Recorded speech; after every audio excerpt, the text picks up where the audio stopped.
The Boston Globe reported that on November 22, 2006, there was a massive chemical explosion at a printing plant in Danvers, Massachusetts. The then governor was quoted as saying the explosion was the equivalent of a 2,000-pound bomb going off in a residential neighborhood. One of the first responders to the Danvers chemical fire was an EPA employee, on-scene coordinator Mike Nalipinski. Here, he reflects on the Danvers chemical fire and EPA's response to the affected community. In my role as an on-scene coordinator here in Boston, I was on call the evening of November 22nd, which was the evening that the Danvers port explosion occurred. And my on-call partner, who was the phone duty officer at the time, paged me at about 3 o'clock in the morning.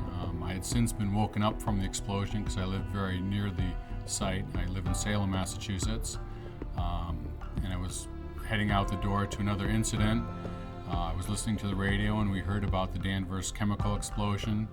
So I called the phone duty officer and we had a quick consultation and we triaged the two sites, and she suggested and I concurred that we go to the Danvers site, and I was there for nearly 48 hours straight, working with the incident command there. When I arrived, I found this major portion of Danvers port involved in a major explosion. All these homes in this area were damaged or destroyed. This marina was damaged and destroyed.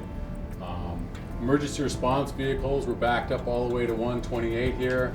There was a massive smoke plume heading in the south direction towards the city of Salem.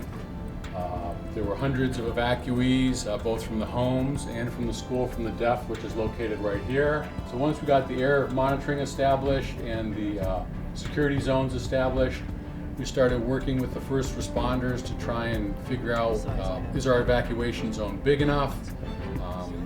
Are there any protective gear that the responders have to wear? And what do we need to do to start getting into the incident? The state police, working under the jurisdiction of the state fire marshal, were controlling access to the chemical facility. Once they completed their investigation, they turned the site over to EPA.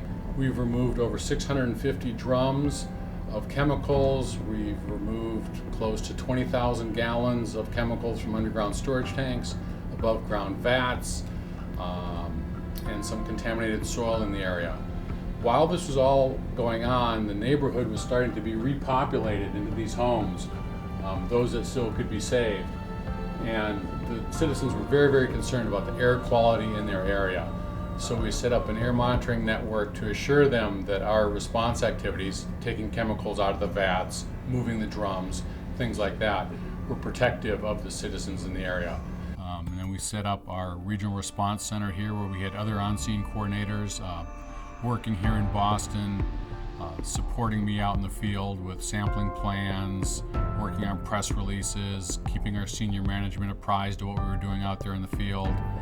And I love my job. Every day when I come in, it's, what am I going to do today? Am I going to be going to an explosion in Danvers Port? Am I going to be working with the Canadian government on a cross-border issue? Am I going to be working with the FBI on some incident that they're working on? Or in fact, am I going to be writing sampling procedures in the office? And every day it's a totally different perspective on what you might be focusing on.